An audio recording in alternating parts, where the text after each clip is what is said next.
Welcome everyone to our How Any Organization Can Utilize New Business Partners webinar for Arizona Gives.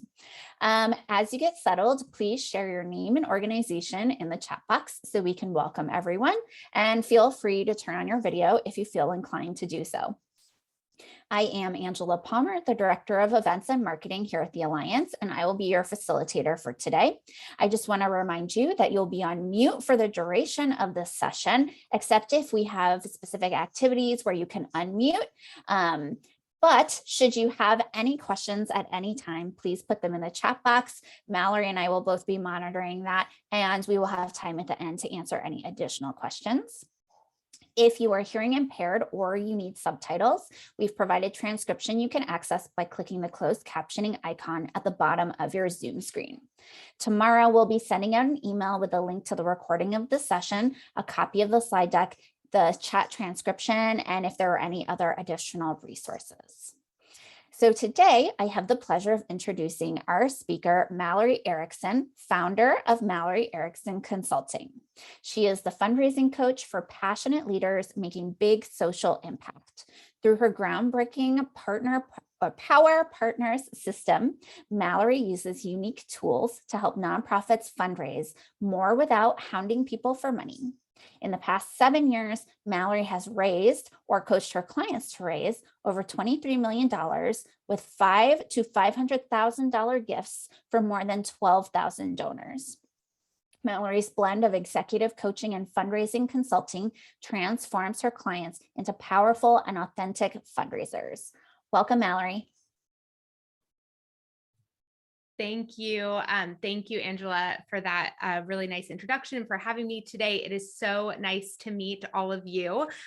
So as she said, my name is Mallory Erickson. I'll give you a little intro of and sort of my history in a moment, but I just want to say, because this is a smaller group, we're going to go through some content at the start. And then I really see this. So I'm a trained executive coach, fundraising consultant. And then as she mentioned, I have this program called the Power Partners Formula, which everything I'm teaching you today is really coming from. And so I think we're going to have some time at the end to actually do some like direct coaching with folks. And so make sure to track your questions, throw them in the chat, and we'll have some fun all together. We'll bring everyone on together at the end. So thanks for joining today. We are talking about today how any organization can find and engage new corporate partners. So as I mentioned, this is coming directly inside my signature course, which is called the Power Partners Formula.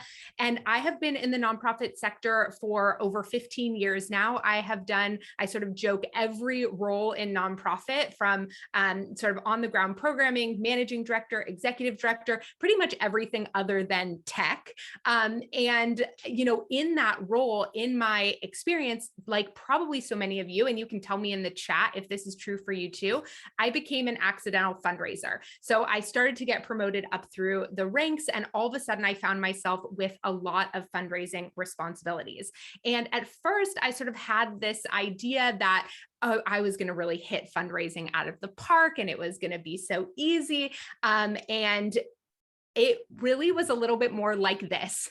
I constantly felt like I needed to put that appearance up everywhere, that things were going really smoothly and running really well, right? Like what we're sort of all putting out on those impact reports.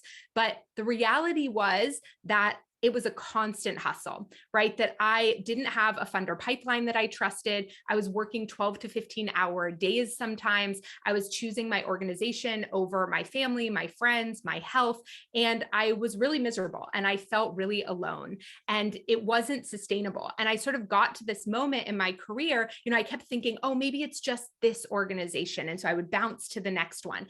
And I got to the point in my career where I was like, I cannot keep doing this. Like, I need to be able to create a sustainable, reliable fundraising system, or I might have to leave the nonprofit sector, which I really didn't want to do. But that's what ultimately led me to creating the Power Partners Formula. I started testing and iterating on a ton of different ways of doing outreach, particularly around corporate partnerships, because we're really going to be narrowing in on that today. Testing and testing. And I went through executive coach certification. I'll explain a little bit later why that's such an important component of this. And I got to this moment, I was trained in behavior change and habit design, design thinking. None of this at the time had to do with my fundraising, but what it allowed me to do was take a step back and say, whoa, I think the sort of old school methodologies we've been taught and trained in around how to fundraise don't actually have to be done that way, that there actually is a different way for us to fundraise that has us feeling emboldened and embodied and authentic and actually building those real and reliable relationships and connections. And I call the Power Partners formula like an alignment first methodology. So the Power Partners formula, this is what I'm going to be teaching you from today. And this is what allowed me as an executive director to stop that like hounding hamster wheel, build the right funding partnerships, feel confident and prepared talking to any donor, and finally feel this wave of relief that every year wasn't going to be a mad, uncomfortable dash to reach my budget goals. And the reason why I think this is so critical for what all of you all are doing in planning your Arizona Gives Day is that corporate partnerships in particular have the opportunity to set a really strong foundation for the campaign that you are going to run. They are going to provide some networking possibilities for you. They could provide some match possibilities for you.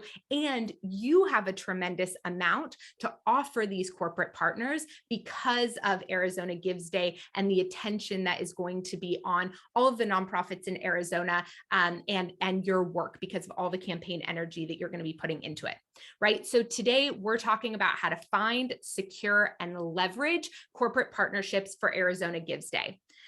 So first, we need to start a little bit with understanding. I'm going to be talking to you about how to prospect in a really different way. Like I said, this formula, my methodology is an alignment first methodology. So before we talk about what that looks like and what that means, I just need to sort of draw your attention to how we sort of historically have learned prospecting and engagement in the nonprofit sector and why that's leaving us struggling to build the right corporate partnerships or get anyone to actually email us back, right? So we're taught like the sort of like old school gurus teach prospect outreach around doing general search based on mission, looking for a warm connection, getting an introduction maybe, and then we hear crickets, right? Or a lot of times we'll get that person will respond to the first email from their connection, and then we can never get in touch with them again, right? That is like literally my least favorite thing. So that means that these are actually not power partners. These are not the right people for your organization. And this is how we know, right? But how I teach prospecting and engagement is really different.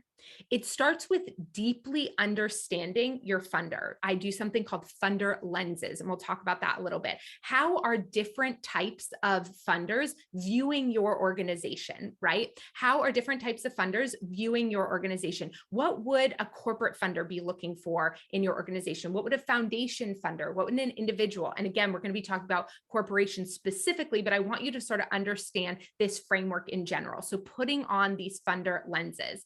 Then we do something called asset mapping.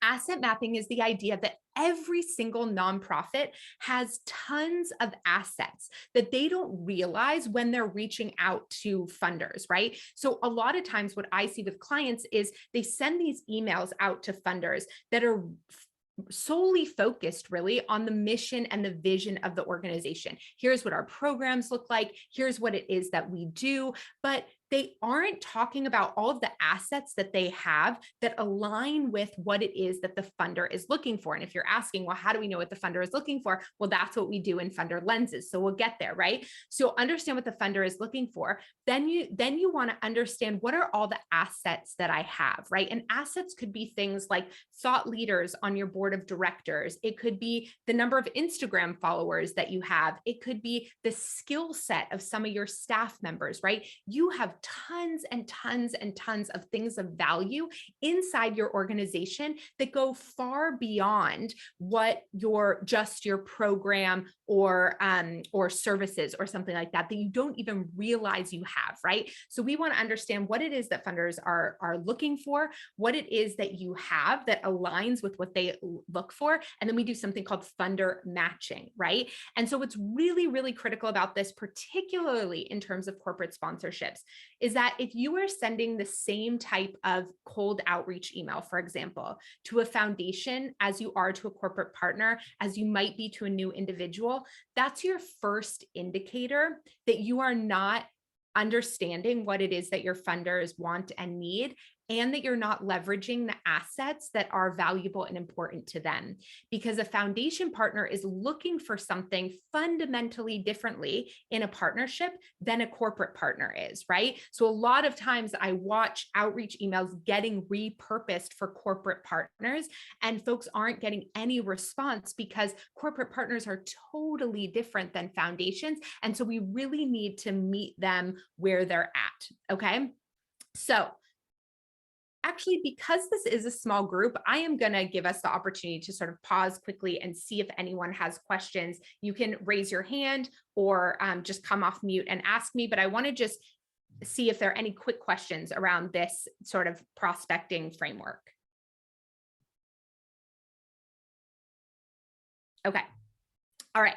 So I'll keep going. If you have them, but you're not ready to ask it, write it down. We can talk about it at the end. Okay. So funder lenses. So when we're talking about funder lenses for corporate partners, another thing is really critically important, and that's that you understand that corporate partners have multiple channels of partnership. So some of this means that, actually, I'm going to pause for a second before I talk to you about the nitty-gritty. I also want to just say really quickly that the value that nonprofits have to companies in general right now, in particular, is tremendous. So I'm not sure how many of you have heard the term like ESG funding before, but it's environmental, social, governance funding. It's a type of capital, essentially, right? And that market right now is like $43 trillion, and it's expected to grow by 2023 to something like $50 trillion. What this means, if you don't understand what I mean, don't worry. But what this means is that companies, and I'm sure you're seeing it all the time, companies are trying to do a better job having a positive environmental and social impact. Okay. Some of that, and like we can get into all the nitty gritty of like who's doing that well and who's not doing that well. We're not going to do that here. But what this means is that companies are starting to reimagine what it looks like to work with the nonprofit sector. They're trying to reimagine what it is, what are the goals that they're trying to achieve that nonprofits are trying to achieve as well. Where's the overlap? Where's the audience overlap? We're going to be talking about that more. But the reason I just wanted to tell you this up front is because a lot of us have limiting beliefs about, oh, I'm too small to work with a big corporate partner, or I need to focus on our gala event because they would never be interested in doing annual partnership with us. We don't have anything to offer, right? And those are limiting beliefs that are really baked in to the nonprofit sector, and they are really false. They have always been false, but particularly during this time, as businesses are changing, as businesses are trying to figure out how to access this ESG funding, nonprofits are this hidden treasure, right? That are potential partners to help them achieve those goals. So if you're sitting there wondering if you have assets or how on earth you're going to sort of fit into this puzzle, let me just guarantee you that you do. Okay. I can guarantee you that you do. So back to what I was saying before. One of the things that's really important as we dive into these pieces, okay, so we're going into understanding your funder, and we're thinking about this from corporate partnership perspective. So one of the key things to recognize in terms of understanding corporate partners is that there are three primary different ways that companies partner with nonprofits, okay? So this slide is going to be a little confusing, but you're going to get the slide, so don't worry, okay? But I know there's a lot here. So the three primary, and I'm generalizing here, but I'm doing so because it really helps us sort of organize the way we outreach to them. So the three different types of ways that companies work with nonprofits are through their foundations, right? Many companies, not all companies, but many companies have a philanthropic arm. They have a foundation arm. The second way is through their marketing department, right? Their marketing department includes things like their brand department. It might include things like their, obviously includes things like their VP of marketing and things like that. But now there's like PR, right? Brand, PR. There's lots of different sort of departments under marketing these days. But that is one sort of section of the ways that companies partner with nonprofits marketing. And then the third are their corporate social responsibility departments. And again, not all companies have these, have this in particular, right? But some of them do. The reason it's important to understand these three components is because if you are targeting an organization or a potential funder in one of these departments, you do want to be speaking to them in a really particular way because they are looking for different things, right? The funder lenses, and that's what's outlined here a little bit in this chart. So what I want you to understand is that because of what I said before about ESG funding and businesses taking that step back and trying to understand, what is the opportunity for them to be providing value to their customer base in different ways, some companies have started to actually incorporate these three things into one, right? Their marketing department actually might be managing all these different pieces, or these different departments might be working really closely together. At other companies who aren't that advanced in that sort of ESG funding component, they're going to be more separate. The only way to know that is to outreach, to start those conversations, and to be asking really good questions, which we'll talk about a little bit later.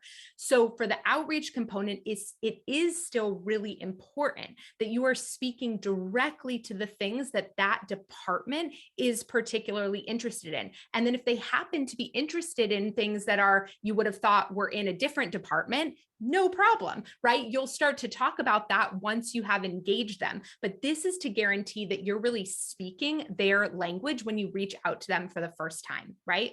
So I'm going to break this down for you.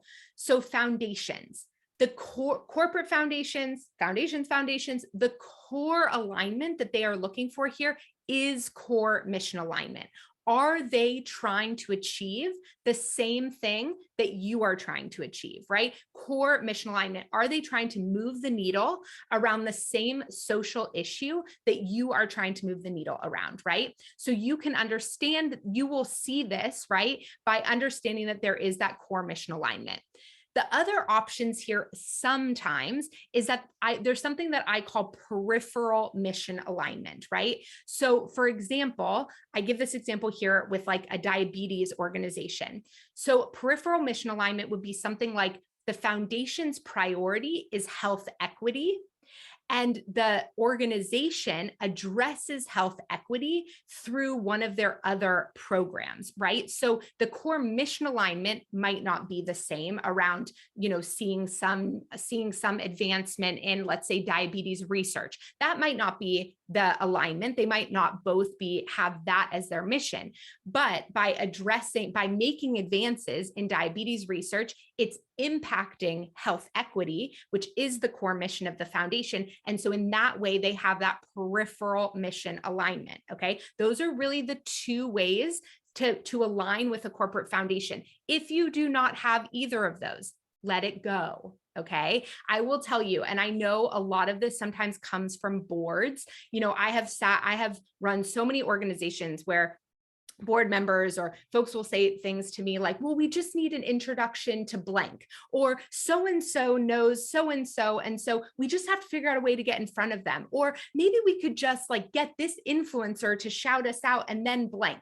That is all. There are enough partners there are enough power partners for all of you out there that you do not need to chase anyone who does not fall into one of these two categories. So you let them go. You say, bye-bye. They are not our power partners, right? All we need is a connection to the Gates Foundation. Oh my gosh, you guys, we would all have our funding covered forever if we just had $1 for every time we've all heard that sentence, right? So here's what I want you to know. Let them go. If they do not align with your core mission alignment, they do not align with a peripheral mission alignment in a strong way, let them go, okay?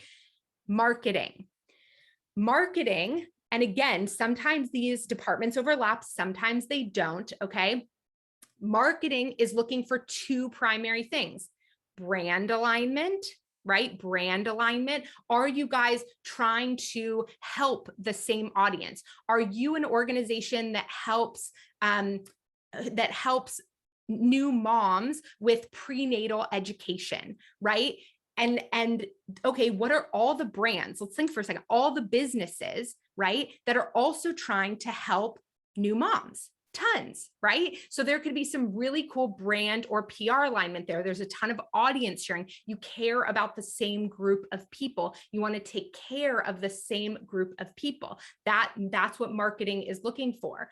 And then they're looking for business bottom line impact, right? And that's related to brand alignment, of course, but sometimes they might be looking for something even a little bit more clear or not necessarily as public, right? So sometimes a company, and I'll explain this more later, sometimes a company is paying for a problem downstream, right? So for example, I worked with an organization once that was actually helping Black dads with prenatal education because there were all these indicators of like health disparities that were happening later on in life, depending on how active the dad was in the prenatal education before the family had a kid.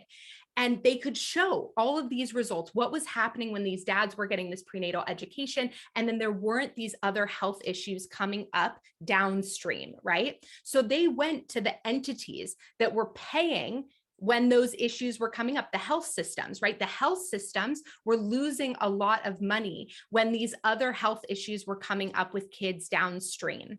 And so we went to these healthcare entities and we said, look, we have an upstream solution to this. You are spending money on this problem. Let's spend it upstream to actually address the root cause issues here, or some of them, and it's going to save you money on the back end, right? That's a business bottom line impact, right? So that's another example of things that marketing might be looking for.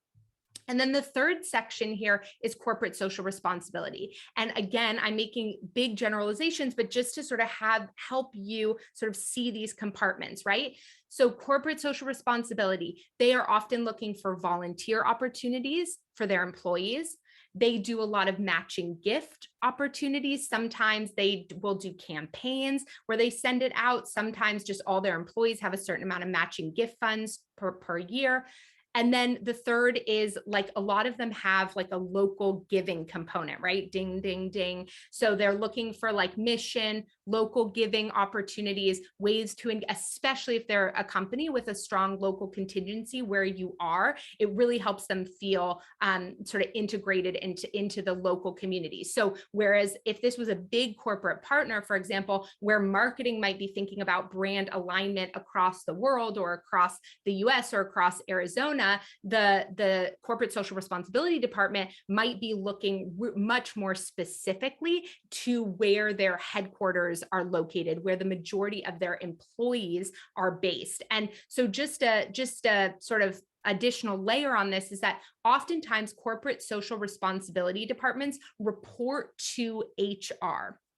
The reason that is important to recognize is that HR is responsible for the happiness of their employees, right? The retention and happiness of their employees, the culture of the company, the culture of the company. So the things that the CSR department's looking for are more related to the internal company, whereas the marketing department is more related to the external brand. Okay. So we've sort of walked through those three things. Since I know there's so much content here, can I just ask, I'm just going to take us off and see if anyone has questions, even just around sort of the way I broke that up. I have a quick question. In general, I've never reached out to a corporate partner before, and when dealing with corporations, I usually look at their grant opportunities. Is that how you interface with these corporations, or do you just end up cold calling them or cold emailing them? Yeah, you end up cold emailing them. Because they don't have the same sort of like intake or perhaps like open email that the foundation might have, or like sort of submit inquiries here. That's true. So you end up finding them, like you can find them pretty easily on LinkedIn, and then you can either use something like Rocket Reach to find their email address, or you can go on Upwork or Fiverr and get their email address pulled by somebody who has technology like that, and then you send them a cold email. And I teach this inside Power Partners Lock, cold outreach is not bad. The only time cold outreach is bad is when we are only focused on like, can you give us money? We're a nonprofit, we need money. You're a business, you have money. Can you just like give us that money? That's what makes cold outreach feel bad. But if we're engaging them from an alignment perspective, which is something like, hey, I see that your brand is really committed to X, Y, and Z. We noticed in your last like campaign around blank that you took a special interest in the well-being of X. Over here at our organization, we care deeply about that too. I think we're trying to achieve a lot of the same goals around X. Would you be open to a quick 20 to 30-minute call to see if there are partnership opportunities available? They're getting emails like that all the time from for-profit partners too, and people are building strategic partnerships like that all the time.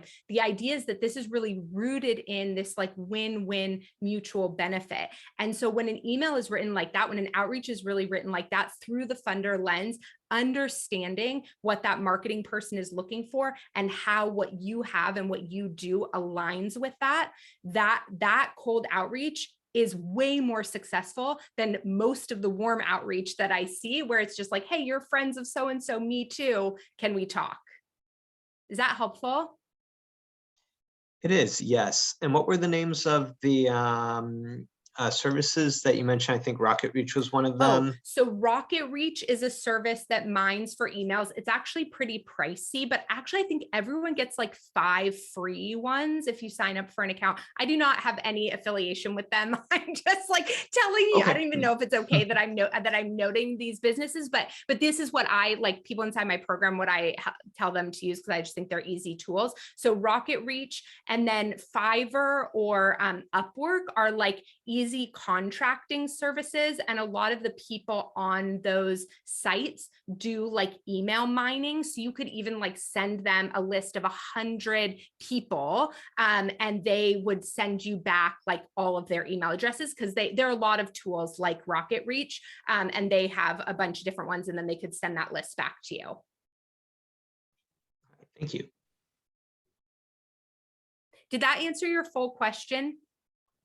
It did, yes, thank you. Yeah, okay. And so the other thing I would just say is back to your piece around like a lot of times you've reached out to the foundation, is like if you look at a company and there is that really clear mission alignment, or there's really clear peripheral mission alignment, and you think that's where the alignment lives more so than the brand component, or more so than what their CSR department, then you're doing exactly the right thing. What I'm trying to open up is the possibility that oftentimes the foundations are disconnected from what the business is doing. And when that's happening, like if they have a very narrow focus for the foundation that doesn't align with you, but you really see an alignment between what the business is doing and what you're trying to do as an organization, then I just want you to see that you have these other avenues for reaching out and making connections and things like that. Mallory, what is the third website that you stated? I've got Rocket Reach, Fiverr, and Upwork. Got it. Thank you.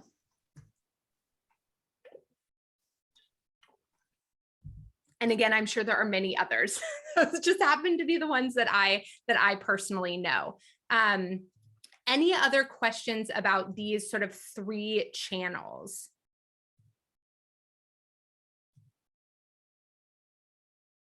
Or what feels the hardest about this? Or is anyone thinking, yeah, but we're probably too blank to be able to do that. Like there are so many, as I mentioned before, limiting beliefs around the ability to build successful cross-sector partnerships. And so I really want to address if you're feeling any of those things. And you can also always private chat me too, if you don't want to come and speak, or put it in the general chat, and I'm still happy to answer it without your name. So I'll just ask one more time if anyone wants to ask a question about this before we move on.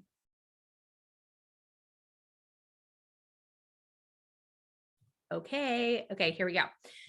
So this is going a little bit deeper into what I said before, which is, okay, so how, with all of these things, and especially for organizations or companies where it is more integrated between the marketing and CSR and foundation, you want to be asking yourself, like, how do I identify how we align with a business goals? And this is what I explained a little bit before with the health system, right? Looking at where is money moving or not moving for a specific business. So how are they selling their product? What are the challenges that they're experiencing selling their product, or, providing their service or not providing their service, whatever it is. And if you can track that and you see at a point in that movement, an area where partnership with your organization would change it positively for the business, that's a really, really clear area of alignment, right? And that's what you would want to stress in the email. And you don't need to have, some people I think really feel like, well, if I'm going to reach out to the business, I need to understand their business perfectly. And if I'm going to, oh my gosh, I'm going to talk to them about their business goals, I have to know exactly how to do that. And like, what if I'm wrong and all this stuff? No. We do not need any of that perfectionism here. All you have to do is get curious. Like, I noticed this thing and it made me wonder that we are working on X, Y, and Z. And it made me think that might be really beneficial for you in your goal around X. Would you be open to having a conversation about it? Like, do you think that's aligned too, right? One of the things we get so bogged down in as fundraisers, and I get this so much because fundraising is such an emotional experience, right? It's like you are putting yourself out there all the time, feeling sensations around like rejection and things like that. With this methodology though, asking questions like, is there alignment here? Like, I was sort of thinking, but I'm not sure. And I'd love to talk to you about it. It's not about like you being good enough or your organization being good enough. All you're looking for is alignment. It's either aligned or it isn't aligned. So the business says, no, we're not interested. No problem. Wasn't aligned. Move on, right? Gates Foundation, not aligned. Move on, right? Your job is not to be everything for everyone. Your job is to find the businesses, in this case, because that's what we're talking about, the businesses that are aligned with you. And that's the thing about power partnerships. You don't need everyone to be your corporate partner for this, right? For like Arizona Gives Day, it would be awesome for you to have one big corporate partner, and they don't even have to be that big, but would they do a matching campaign with you? Would they share about your Gives Day across their entire employee network? Would they do some type of like social media challenge with you, right? There's so many different ways to leverage that. And so it's not about like getting it 100% right without them. You can't know exactly what they're looking for without talking to them. You can just get curious and invite them to have a conversation with you about what that would look like to work together. Okay, so these are some of the questions to ask if you're trying to figure out how is money moving, right? So where is the company trying to save money? Where's the company trying to sell something? Where does my organization intersect with either their revenue or their expenses? Okay, so this kind of goes a little bit deeper, but I actually ended up doing this for you across all three sections. But again, marketing, as you're thinking about Arizona Gives Day in particular, one of the biggest assets that you have that I mentioned before is sort of the overarching eyes on Arizona Gives Day. So one of the assets you have is the attention that you're going to get in the campaign, right? The emails you're going to be sending out about the campaign, the social media that you're going to be doing about the campaign. It's probably a lot of your energy and a lot of your audience is going to be activated around Arizona Gives Day. So for that, marketing is a great potential partner, because some of the things that they really care about, audience size, brand alignment, PR, all of those components, those are really naturally coming up through this campaign model, this Giving Day model, both in terms of what you're doing as an independent organization and the fact that sort of all of Arizona is participating and belonging to this piece together as well. Ooh, okay. I want to talk to you for a second about, okay, I'm going to talk, I really want to answer that question, Christina, and I'm going to, about arts organizations, because I will tell you, I have built a lot of corporate partnerships with arts organizations. So we should talk about that when maybe you can come on and we can actually have that conversation, because I have some ideas for you. Okay, so know, like, trust. I don't know how many of you have heard this before. I hear it talked about a lot in the nonprofit sector, that in order for anyone to partner with you, they need to know, like, and trust you. Okay. This is marketing. This language is used in marketing a lot too. In order for anyone to buy something from you, they need to know, like, and trust you. Okay. I'm not saying that that is not true. But what I am saying is that we waste a lot of time. And actually what we do is we take this know, like, trust, and what we make it mean to us is that we have to be perfect, that we have to send them the perfect, most beautiful pitch deck, or they're not going to trust us. We have to say exactly the right thing on the call, or they're not going to like us. We have to know everything about, X, Y, and Z, and they have to have seen us in all these places, right? They need to know us from X, Y, and Z. That's not actually true. The reality is that in order for them to build know, like, trust, right, they need you to help them see that by proving that your audience aligns with them, right? That means what that indicates to them is that you know them, right? And they're not going to do the work to find that alignment. So you have to do that work to find that alignment, right? You need to be focusing on proof that their target audience loves you and is a part of your community somehow, right? Proof that you're going to listen to them. This might sound a little bit ridiculous when I say this, but I want to tell you this. The number one thing I have heard from corporate partners over the years is that they don't feel like their nonprofit partners listen to them. They feel like their nonprofit partners come in with one goal and one goal only, and that's for them to give them money. And they never ask them questions about what are some of your goals this year, or what are some things you'd like to see with X, Y, and Z, or if we were going to dream big together, what would it look like for us to do blank? They don't really we talk a lot about don't be transactional when we're talking about individual donors, but we don't talk about it a lot in terms of corporations. And a lot of times, these companies, the people you're talking to at these companies, they're people too. And really the biggest piece that I've seen is that they don't feel like they can trust that they're going to be heard and they're going to be really appreciated as that partner too, that they can really figure that out together. And so that really goes into the last point too, which is proof that you're going to be easy to work with, right? Like that you're going to not set up a tremendous amount of bureaucracy and if that's impossible because your organization just has a lot of bureaucracy, then the best thing you could do is actually be honest and transparent about that upfront. Say hey, I really think there's a ton of alignment here. I also want to be totally honest that I work at a 300-person organization. And so I'm not sure how quickly I'd be able to move forward with X, Y, and Z, but I love that idea. And what's the timeline like for you and on your end? And what do you want to see, right? Even you as the other person, honestly and transparently talking about those things is going to be really helpful in helping you guys identify that alignment, that win-win partnership opportunity, right? Again, this is an alignment first methodology, which means that's what you're looking for. You're looking for that alignment, and that's how you build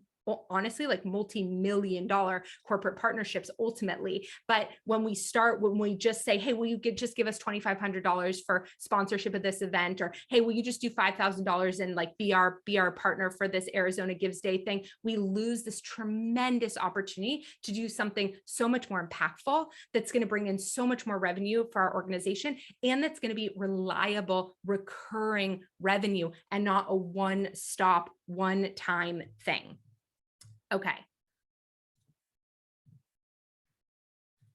And then I've already said this a few times, but I really want to drive this point home, which is that effective engagement starts with this true win-win alignment. So in all of your outreach communications, you really need to be focused on the opportunity for them, right? And again, I did this, so I host this podcast called What the Fundraising. And next week, there's a episode coming out with this woman, Dr. Vanessa Bones, and she wrote this book, You Have More Influence Than You Think. And she's been studying sort of influence and power dynamics and all of these different things for a long time. And we talk about exactly this, actually. She says, look, and she's studied fundraising a lot. And she says, your funders, they're not going to do the work to find the alignment, right? Because they're getting inundated. I heard recently that sometimes these funders are getting hit with 500 emails a day, right? And many of them are sounding exactly the same. Hi, I'm blank, the executive director of blank organization. We do blank. Our main outputs are blank. Would you be willing to have a conversation about helping us do blank? Right? So think about, like, if they're getting 500 messages a day that sound like that, and they get an email from you that starts off talking about something you've noticed them doing recently, just think for a second about how different that is going to show up in their response to you. I want to talk about the perfectionism piece for a second longer, because I watch this really, really, really hold fundraisers back in so many ways. And there is a lot of data that demonstrates to us that actually when things appear too perfect, we trust it less. So if you are trying to figure out actually how to build that true know-like trust with authenticity and vulnerability and connection, then you also really need to be able to release that perfectionism too. Okay. So I mentioned this again as well, but okay, I hope I didn't lose those slides. No, I don't think so. Okay, so Arizona Gives Day is an incredible, everything we've been talking about so far is how to build corporate partnerships in general, right? This is not just as you're doing it for Arizona Gives Day, but you are at a particularly strategic moment to build corporate partnerships around Arizona Gives Day, right? Because there are going to be more eyes on your partnership. There are going to be more peer-to-peer fundraising opportunities potentially. There are going to be more matching opportunities. And so if you're an organization where you feel like you don't know what your assets are, or you don't know how many assets you always have, this is an incredible opportunity to catalyze and leverage those assets, one being Arizona Gives Day overall, in talking about this partnership with your prospective contacts. Okay, so I really want to get into getting into the nitty gritty with you guys. I feel like that's such an advantage of this being a small group and helping you actually think through how this applies to your specific organization, right? But these are the steps for us to recap really quickly. One is identifying companies that actually align with your organization. And you can go back to that other slide when you get the recording to look at all the different ways different departments align. The second is really activating empathy and funder lenses and focusing on that in your outreach to them, right? So one example of the funder lens for companies is understanding how the money is moving through their organization and where it is that your organization aligns with it. Another example of funder lenses, understanding who their audience is, right? Who their audience is and how does that align or overlap with you? That's you putting, I think a lot of times we think that empathy and sympathy are the same thing. And so we think we're inside the nonprofit sector, we must have the most empathy, but oftentimes we don't apply that empathy actually to our funders. We might have a tremendous amount of empathy for our employees, or maybe we have a lot of empathy for our constituents, our community, but we often don't take that skill and activate that empathy when it comes to working with our funders. And so it is so critical, particularly with corporate partnerships, where there's oftentimes a lot of sort of communication skill gaps, like we just speak different languages. In that case, it is so critical that we are activating that empathy as much as possible. Focus your first meeting on alignment. Is there an opportunity for mutual benefit? And if there isn't, no problem, right? Let them go, move on. There is plenty of partnership opportunities out there for you.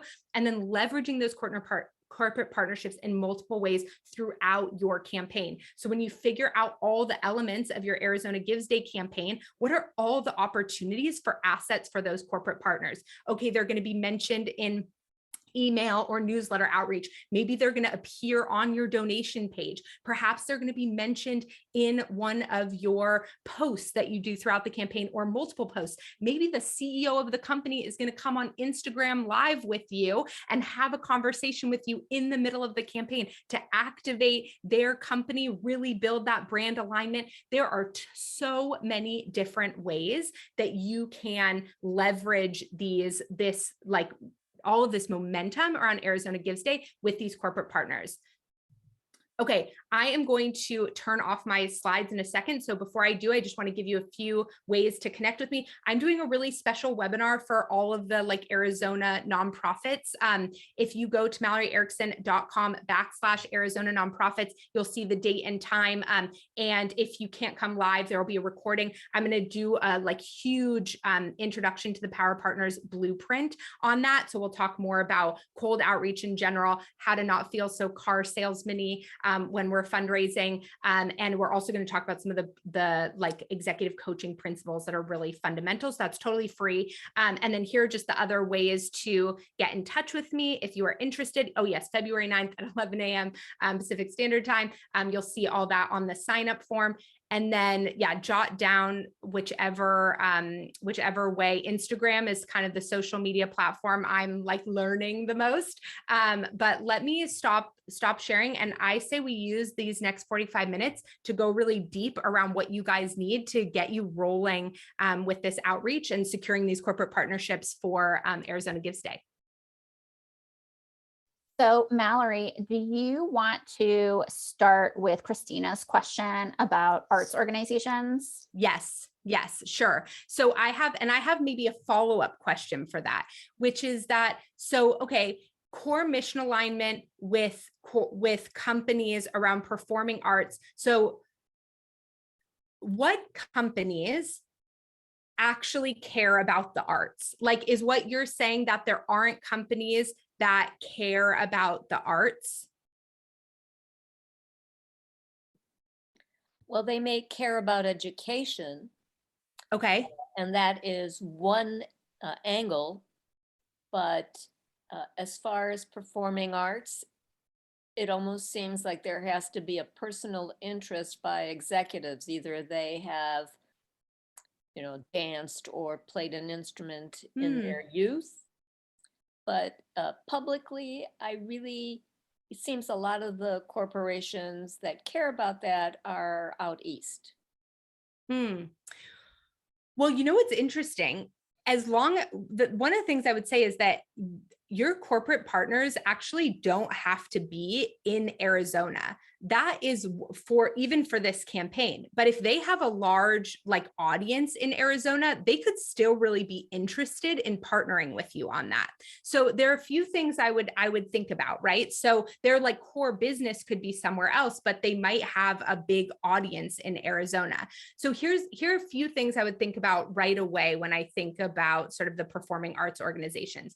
One is that the example then that you might want to present is, if you're focused on local community, is how does your organization bring the local community together? Let's take the arts out of it for a second, right? So how does your organization bring your local community together through the arts? Well, for the jazz music students, they actually do bring out the audience in big droves, but they're in active adult communities. I don't know if it's my computer or your computer, but I'm losing you. Can other folks hear Christina?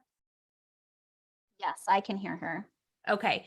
I can hear you fine, but so what's happening, and it's very successful, is that people come out in various communities that they perform in, and they are generous donors, but they're not corporate. And okay. And corporates, from my experience right now, from what I see, is corporate participation supports anything that brings in revenue from out of state, which is tourism, filling hotels, filling restaurants. That they're going to support sports, building sports fields, anything that'll generate that type of activity. And then indirectly, they're going to say, well, we're supporting the arts because we're hiring artists that may be starving, or we're throwing a free concert, Mm-hmm. but Yeah, it's I hear about what you're making saying. more money and the economy, and it's not really charitable. But are there businesses, and you don't have to think about corporate partnerships just as the huge businesses, right? But like other like mid-size or smaller businesses in your area that really care about bringing people together. So like taking the art piece out, but really care about the local community coming together, that you've seen a campaign about taking care of each other during this time, or being there for each other, or right, there are all these companies sort of talking about what does it look like to show up for community. I mean, I have seen construction companies put out huge statements, right? Like more localized construction companies putting out huge statements around how their focus is really on the benefit of the community, right? And like the being locally oriented, rooted in the local community. And that's what sets them apart from these big construction giants. So if what you're talking about is how to find companies who really care about local support, right? So that's brand and audience alignment. It might not be core mission alignment, which you don't need if it's not a foundation, right? But do they care about the same group of people as you? And if you care about the arts being, prolific in your community, that's because you recognize the benefit to your community of the arts being accessible, right? Both from a learning perspective, but also from an attendance perspective. Like, what does it do for communities when they have arts to go and see? How does it, give us experiences? You could find really easy data around the role that awe plays in, yep. Right. I mean, we have all that. We list all that. I always talk about all that to our donors, which are individuals. So do you think you could find one company that has in your local community who has said something or done a campaign in the last year that is really focused on bringing the community together? I really would have to give that some thought and study, but the things that I see coming together, bringing people together, are festivals. Those are, involve a lot of people and volunteers, and when you're a board of 3 or 4, and planning events is not the focus of your business, how are you going to bring communities together? Who's going to do the work? Are you saying that in terms of your organization, or are you saying that in terms of the businesses? Well, the businesses. I mean, who is going to do the bringing of the together? Yeah, I'm saying that we're seeing tons of businesses talking about how their products or services are related to the bringing together of community or the taking care of community. So it's not that they're running a similar program to you or that they're running the festival, but they've really taken a stand around your local community. And so then the email to send them is, hey, we've really noticed in the last year that your company has multiple times mentioned how much you care about this community continuing to have access to extracurricular activities, right? I'm just using some like generalizations, or right. I never really see that unless it's about sports. I would really encourage you to look for it. And the thing I just want to say in general is that it is so easy inside our nonprofits, especially when we're struggling around fundraising, to get us a feeling of tunnel vision around what's available to us and what's possible. And so I really would encourage you to like search for it, like get curious, like who sponsored the festivals? Have any of those organizations done other things in the local community? And just to start to ask questions and give yourself the space for the possibility that there are very likely unexpected partners out there that care about the same type of care and support for your community that you and your organization do. So Christina and Mallory, I would say that The nice thing about Arizona is that there are so many small local businesses that really do want to help the community. And one thing that I like to say as a marketing person or a person who has to recruit wonderful speakers like Mallory is the worst thing that happens when you ask if they can support you is that they will say no, right? And then if you're really persistent and you think that they do align with your organization, then you can say something like, great, I understand that right now is no, but I'm going to come back to you in 6 months and see if it's a yes then. And I think that you might be pleasantly surprised versus automatically assuming that they won't support you.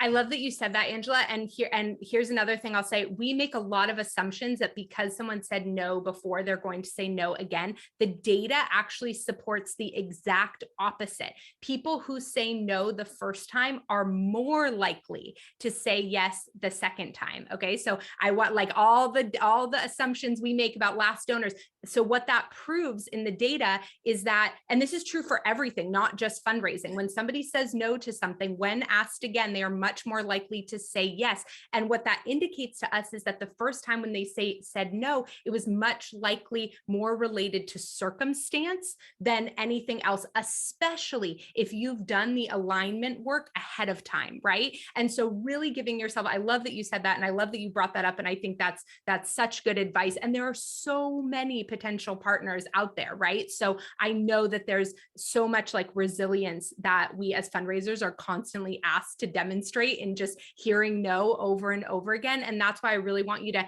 help that reframe for yourself, saying, okay, it wasn't aligned, moving on. It's not about you. It's not about how good your organization is. It's not about even how much they care about the arts. It's that it's not aligned with what they're looking to do right now. No problem. But there is just no way that that's true for everyone. So I saw Tatum turn her video on. So I wanted to make sure if there was something that you wanted to say. Thanks, Angela. So hi, Mallory. I'm pretty new to the development field. I've been here for a year. I'm just getting my feet wet. I work for Esperanza. We're a global health international nonprofit. But I really do head like a lot of the cultivation that the organization does. So I love what you're saying. Be authentic, figure out where you're aligned. But my brain just keeps going to, at the end of the day, we do want to ask for funds. We do want to ask for the money. So when do we know, like when we have the go ahead to kind of make that transitional segue into asking for funding? Or are you kind of recommending that we explore like different ways of doing that, like the matched giving or the social media competitions? Is that where you start and then go to a sponsorship conversation, or just kind of wanted to talk about when you know to make the segue? Okay. I love that you asked this question. Okay. Because I think there's this massive misconception that when we say that thing about like, don't be transactional, be relationship based, that transactional means talking about money. And so we try to like avoid or push off, right? Talking about, and I talk about this on that webinar too, that we put the link in for. I talk about like, you do not need 12 to 18 months to talk about money, like with individual donors either. Actually, that is a huge myth. What feels transactional is when money feels like the only thing of value. So you can be talking about money in that very first meeting. If you're having a conversation around mutual benefit, win-win opportunities, money is a part of that. Like, oh, like that's a part of that conversation. And I don't want to get too much into what I do on the other webinar, but I talk about like, why do we sometimes feel like car salesperson-ish when we're fundraising? And why do even like car salespeople make us uncomfortable, right? They make us uncomfortable because we feel like they want to sell us the car, whether or not it's the right car for us, right? We feel like no matter what, they're going to try and sell us that car, whether or not it's the right car for us. And so we want to do all of our research ahead of time. So we're not like involuntarily influenced into doing something we don't want to do.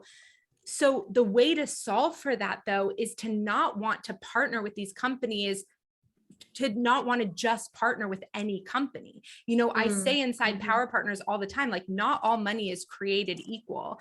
And all of the millions of dollars raised in my program, the best day of my life was when an organization turned down $1 million because they said it was not aligned with them. And it wasn't aligned with where they wanted to go. And so when we focus on that alignment, and we're really showing up in that way, like, what are some of your business needs this year? Okay, like, how might we be able to support that through partnership around this campaign? Okay, you're trying to get in front of more like young moms. Well, that's super interesting because we actually have this thing that brings together a bunch, like we have giving circles that are focused on like new moms. That's super interesting. Maybe there's like a sponsorship we could do there around, right? And so it's like you're talking about money right away, but you're doing it through like, and like within this context of like, I want to find something that's really valuable for you. And if it's really valuable for you, the money is what helps provide the value. And there's nothing wrong with talking about money. Yeah, I just ask it because I feel like I've been put on the task to hound for sponsorships, and it never really, it like felt wrong in my gut, but I had never really heard it like explained in terms of like a workflow. So just thanks for what you're doing. You're super inspirational, all the things. Kudos. Thank you. Yeah. And look, a thing you could say, like with that task being handed to you, and maybe some of you are in this situation too, where like you've just been tasked with like getting sponsors for Arizona Gives Day, and you've been given a packet that you send out every year. And you're like, how does that fit into this? And like, okay, so I have a feeling you're not alone. So here's what you do. Okay. You send out in your email, you have a conversation, say, this is what I would do. Here's what I would do. I would, if I was in that situation where I was sort of being pushed to get sponsorships this way, I would send out an email that sounded something like this, like, hi, so-and-so, I know that every year you get the same sponsorship request around blank. This year, I'd like to do it a little bit differently. I am really interested in taking a step back and figuring out if there are strategic partnership opportunities between blank and blank. I have noticed recently that you guys really care about X, Y, and Z, and we've been thinking about this over here a lot too. Would you be open to just jumping on a 20 to 30 minute call and talking about whether or not there is alignment here? And I would not personally even attach the sponsorship packet.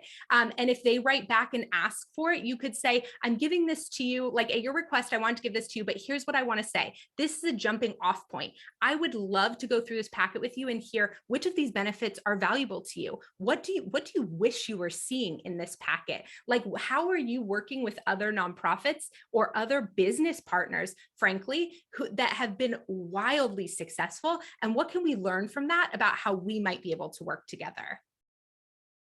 That exact sentence is exactly why I need the recording of this webinar. Like, thank you so much. Yeah. There are ways to like inside the bureaucracy that we're navigating, infuse more humanness and still open up that conversation. And I think what is so critical is like getting curious and asking these questions. My favorite question to ask corporate partners is, what's been keeping you up at night recently? Like, what is your business like banging their head on the wall about? And like, is there an opportunity here for us to help you solve that? Love it. Great question, Tatum. Does anyone else have questions? Feel free to type it in the chat. Feel free to unmute.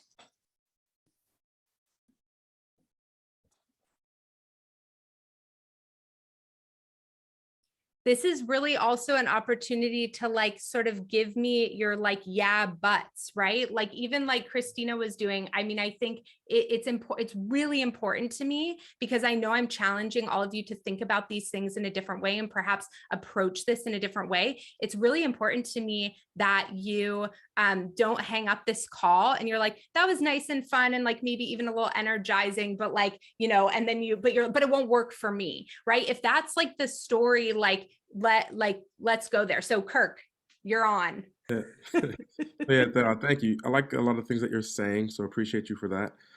Something I started thinking about was restaurants. And I started thinking about restaurants because it felt, so here's the thing, when COVID impacts a lot of things, right? But then it also felt like there may be some opportunities there. And when you said the part about making a video with the CEO, when you started talking about we're going to be in more eyes with AZ Gives Day, um, it like my brain just started going like, oh, we'll have this conversation and say like, okay, what are you trying to do? Are you trying to get more customers for this special thing that you're getting ready to do, Valentine's Day even? And Christina started talking about music, and I run a music organization here in Phoenix. And so I wanted you to talk a little bit and then you said like you've done a lot with arts organizations. And so I'm saying a lot, but what I'm trying to get you to do is talk more about restaurants. So like what are some of those things? Do you see restaurants and like corporations, like those big corporations and small restaurants differently or the same? And then what are some of those things that you've done with arts organizations? Yeah. Okay, great questions. Okay, so so one thing that I want to sort of reiterate. Actually, I'm going to just, because we have time, I want to just explain this concept generally, and then I promise to answer your very specific question. So a lot of what I teach on from executive coaching principles is this idea of the cognitive behavior loop. This is the idea that how we feel is determined by the thoughts and the beliefs that we hold, and then how we feel ultimately determines how we show up, and then that determines our thoughts. So, or that determines our results. So when we're feeling uncomfortable to make an ask, or we're feeling that question around like it's inappropriate. This is what I heard. 2020 COVID hit. All I heard from nonprofits was it's inappropriate to fundraise right now, right? Like over and over, everyone was in that kind of deep paralysis state, right? So-and-so's having a hard time. So-and-so's having a hard time. So we hold a lot of those beliefs, sometimes consciously, sometimes like subconsciously, right? Like rooted in that, like restaurants are having a hard time, sometimes lives beliefs around like it's rude for me to ask them to give when they might also be struggling, right? Like it's not sensitive. I'm being insensitive to my community to be putting the needs of my organization above what they might be going through. And I'm not saying these are your feelings. I'm just saying these are feelings that I have heard a lot over the last few years, right? That are sort of embedded under that, like, is it an okay time to reach out and talk to restaurant? So when we hold those beliefs, right, our feelings are discomfort, and oftentimes then we don't take action or we don't outreach because we've made this assumption about what it would mean for the other person, right? And so what's really critical to like being aware of this and to start to analyze and notice some of the thoughts is that many of them, when we are in black and white thinking, it's either good or it's bad, it's either inappropriate or it's appropriate. That is a very clear indicator that it's a fear-driven thought. A fear-driven thought. It's not intuition. It's because it's black and white. It's binary. And that is actually, so when something's more in the gray, which actually, Kirk, I hear you in right now, like, I wonder if, or would it really be like when we're in the gray, when we're curious like that, that's where more opportunity exists and more prism, like the prism of opportunity exists. And the thing to really recognize there is that just get curious, right? Like that's exactly the thing I would ask your restaurants. First of all, the restaurant industry is not one, there's not one answer I could give you. Every restaurant is experiencing this. Every restaurant wants to feel this. I think the thing you want to do is figure out, okay, who are the restaurants in your community that you feel like from maybe a brand perspective or like align the most with the work that you're doing at Sounds, and to go to them and say, hey, look, I know the past 2 years have like gutted so many components of our community. And I'm sure as a business owner, as a restaurant business owner, you're also thinking about like the best ways to market your business and get your restaurant in front of the right people. And I don't know if this is it, but we have this campaign coming up and I'd love to figure out, like, is there something there that you feel like would be really valuable to your business that we could actually think about putting on and doing together? Because I'd love to help you like get in front of our audience. And I'd love to figure out ways to like build a partnership that's going to be super mutually beneficial. And so like, what does that look like? And get curious together, right? Because when we have the piece around like it's inappropriate to ask for money, what we are inherently saying in that sentence is there is no value to the other entity to give me that sponsorship money. And what I'm suggesting is that should